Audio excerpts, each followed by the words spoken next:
Welcome, friends. Today I want to finish our conversation about experiencing the gospel together. Now, so far, we've expressed this in terms of corporate worship and the importance of the gathering of the saints. Also, experiencing spiritual growth in a relational environment, such as in a life group or in a discipleship group. But today I want to express it in terms of evangelism, taking the gospel out into the community and eventually to the uttermost parts of the earth. Because if our goal is to experience the gospel together, then we must ask the question, how can we do that with those who have yet to hear the gospel? You see, Romans 10:14 says, "But how can they call on him they have not believed in? And how can they believe without hearing about them? And how can they hear about him without somebody preaching?"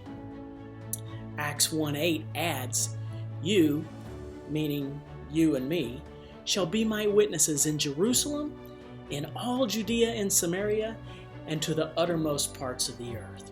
You see, experiencing the gospel carries with it the responsibility to share that gospel with others.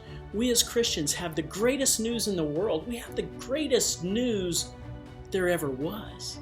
We have a hope that transcends every problem, every circumstance, and every fear. Jesus Christ is the Son of God.